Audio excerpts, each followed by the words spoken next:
It's been another long wait in the off-season for more rugby league, but rugby league has come back with a bang for the 30th year of Super League and the 150th year of Warrington Wolves' existence, and what a way to start.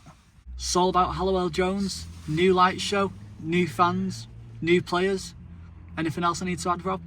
New wall, and new hopes and new dreams. And that's what we did on Friday night. Rob, Friday night, can't get any more special than that, can it? No, absolutely not. I mean, tickets were an absolute premium. 15,000 people in the Hallowell Jones Stadium to witness what can only be described as a Warrington Wolves masterclass on Friday night. Yeah, 100%. Everyone stuck up for each other. The defence was incredible. The attack was phenomenal. And hopefully we can push on from here. Yeah, we're absolutely phenomenal. The atmosphere probably drove Warrington as well. Saints looked a little bit disjointed. Jack Wellesby confirmed today that he's going to be out for 4 months. We do wish Jack Wellesby all the best with that.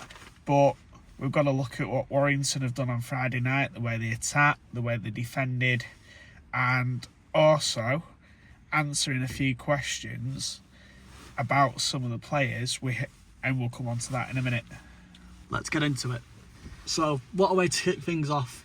Scooting the ball on the left-hand side and an amazing try by Toby King. Yeah, absolutely superb, Adam. Great way to start the season and open the scoring. What a fantastic piece of play.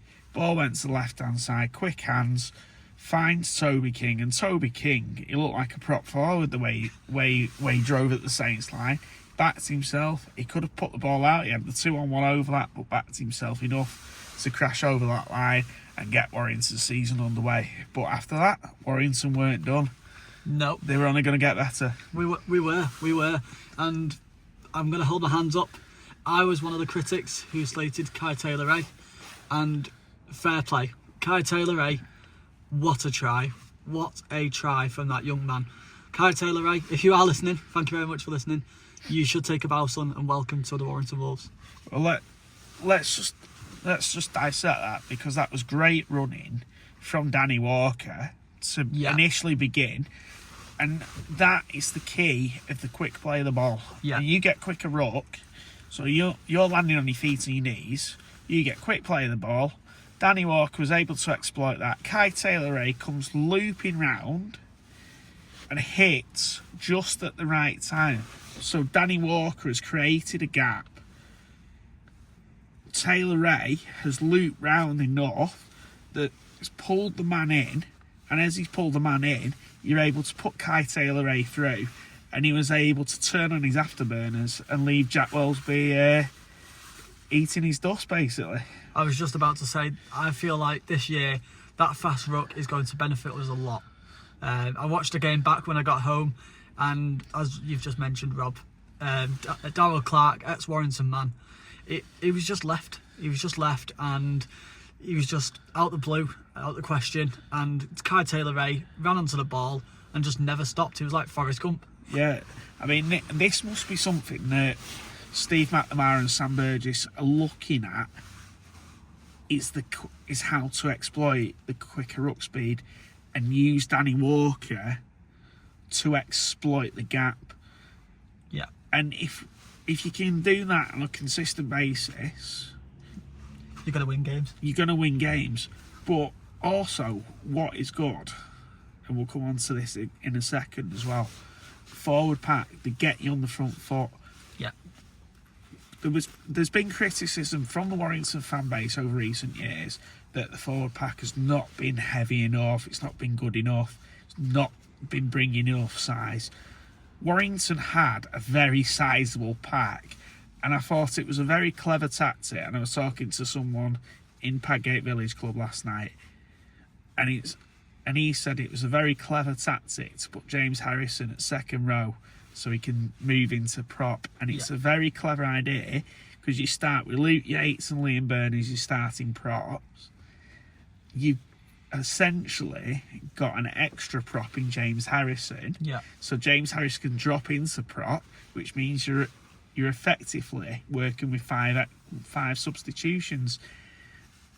And when you've got a bench of Sipley, Tanganoa, Philbin and Crowther to work with, God help you. wow, yeah. And this is something that Warriors have been crying out. I mean, I know it's only round one, I know it's only early days, but what a platform to set, and that's what you want. Yeah, you want to make them out, don't you? You want to make a statement, and we definitely did on Friday night. Yeah, so we had a comment recently from Mike the Wire, and he asked a few questions about different bits and pieces. Is the Burgess-McNamara combination going to work? And are the new signings just deadwood that other clubs wanted to get rid of? And will we be lucky to make the playoffs? So, where do you want to start? So the signings, really. I don't think any of them players we've signed are deadwood, to be honest. I know obviously Wigan fans will always say, like, when they offload their players, they're past it and everything, but Liam Byrne, he wasn't deadwood. He was he was starting every game for them. I think it was a start he made, like, started 29 times in 2025. So yeah, that's not deadwood to me. And the only reason they got rid of him is because they were giving contract extensions to, like, the likes of Jai Field, Bevan French, Junior and Sember. So he actually got offloaded out of the club by Matt Peat, and Matt Peat was absolutely devastated. Yeah, I mean, salary cap there for Liam Byrne has played a huge part in him coming to Warrington. But Wigan's lost Warrington's game, and Liam Byrne brings in some of that championship winning mentality. He's got that up there. He can influence what they do. Yeah, bring them more into a championship sort of team, can't they? Absolutely. Like, I know we've not won the Super League before, but like you said, Rob, hopefully now we can bring some of that championship mentality into the squad and hopefully get us to a grand final and win it.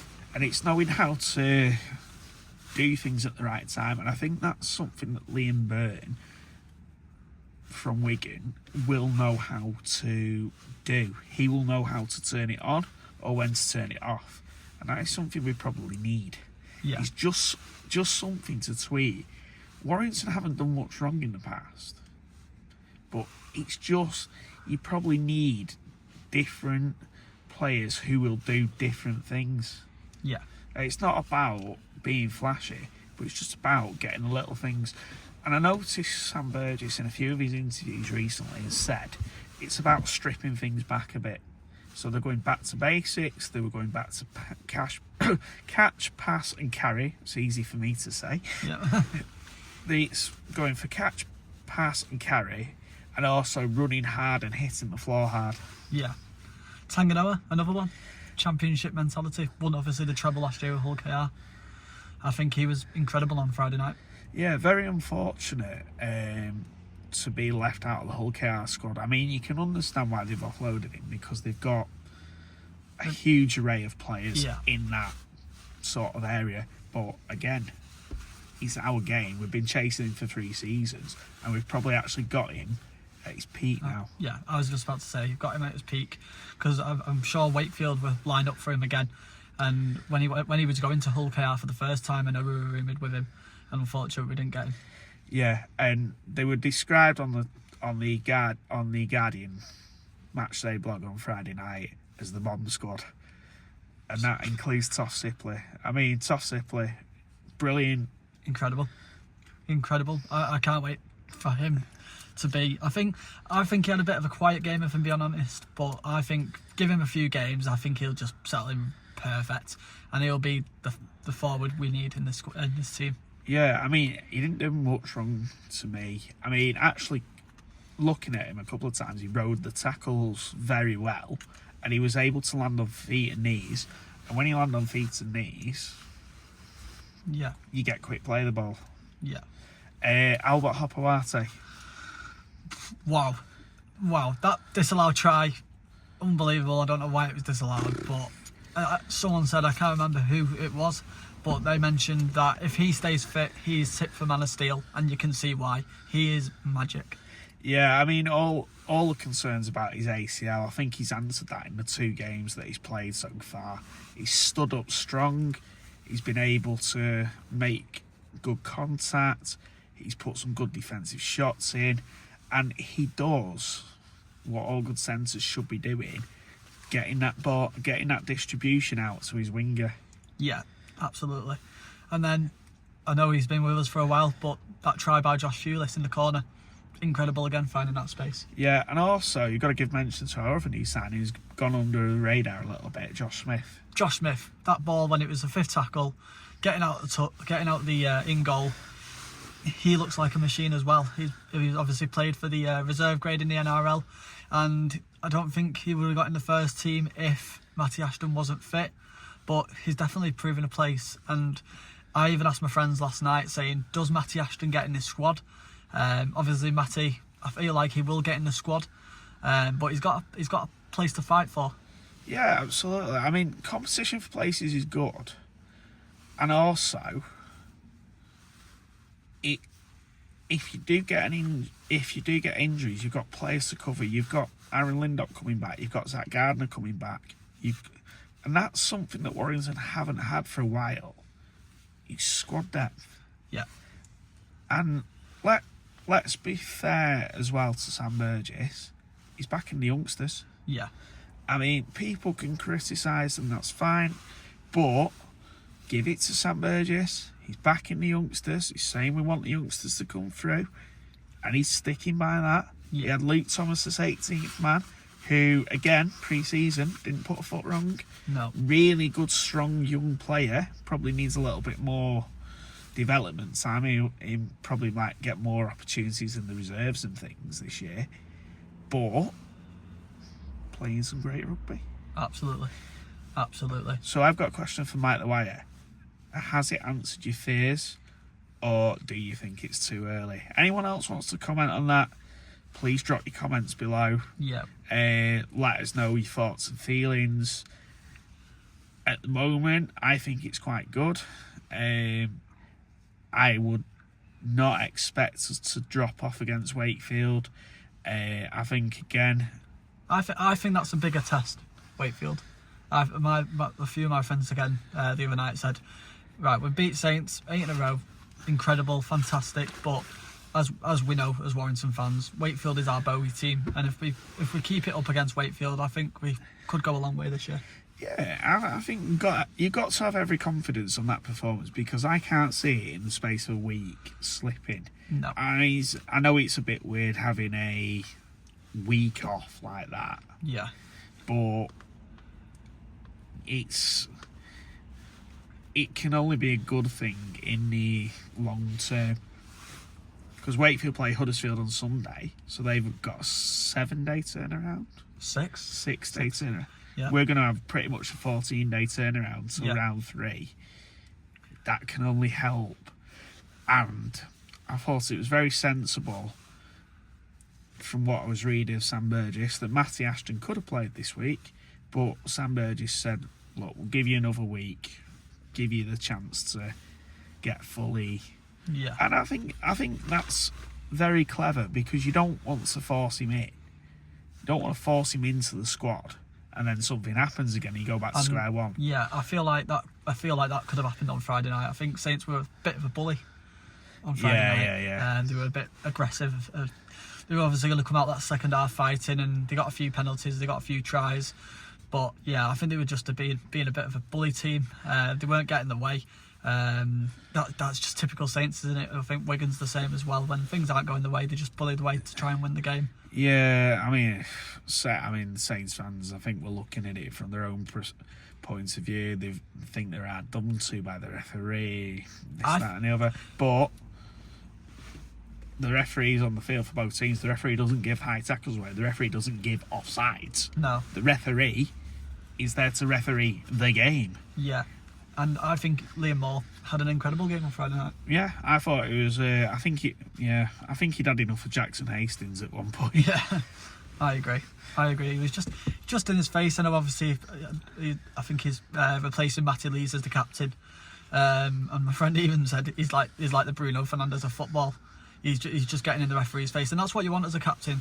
When things aren't going your way, you want to try and fight and get decisions. But at the end of the day, I thought Liam Moore and Chris Kendall had a really, really good game. Yeah, and there's a time and a place for getting in people's faces. You don't want it too much, and because what you don't want to see as well is kids imitating that sort of behaviour. I mean, in Premier League football, it happens quite a lot, all the time. They're in the referees' faces, full on. Doesn't happen so much in rugby union, though. Rugby union referees seem to have very good control of players. Yeah. There's very, very rare occasions in the games I've seen of rugby union where the referee's right up in your face. Yeah. It does look like he has very good control. So, as you mentioned, Rob, we've got a week off this week because Hull KR, who we were supposed to be playing, are in the World Club Challenge against Brisbane. A bit of a topic change. How do you see this one going? It's a tough game. It'll be even tougher for Hull KR because of the fact they got beat last week. I mean, it was only by a point, but it's still a defeat. They've got a lot to do. I mean, they're using Hull's MKM Stadium, and they've sold it out. It's going to be tough. I mean, Brisbane play some amazing rugby, and Reece Walsh is a real starlet of what goes on, and he really makes Brisbane tick. He made Australia tick last year. He's another one.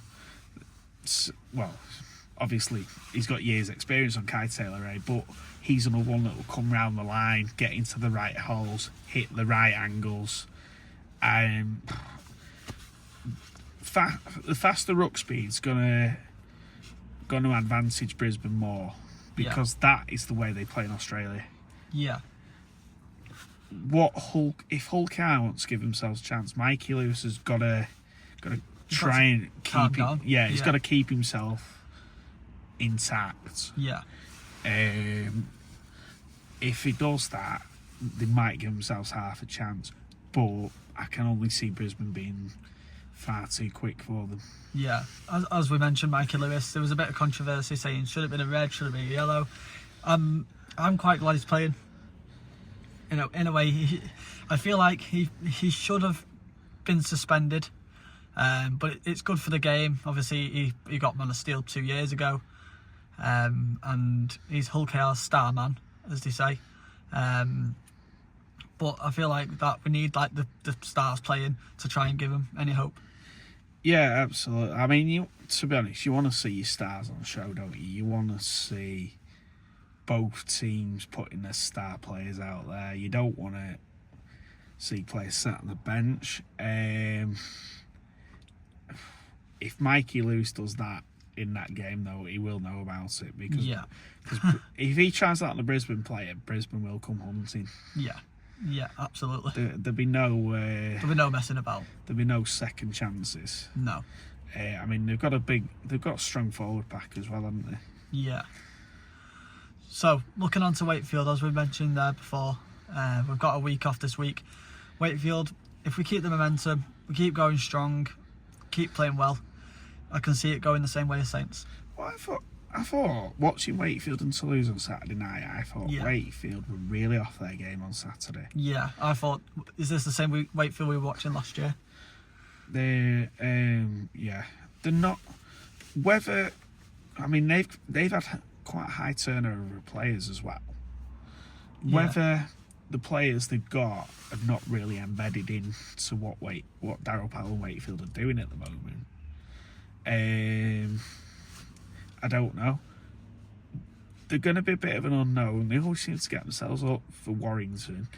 Mason Leno usually has the game of his life against Warrington.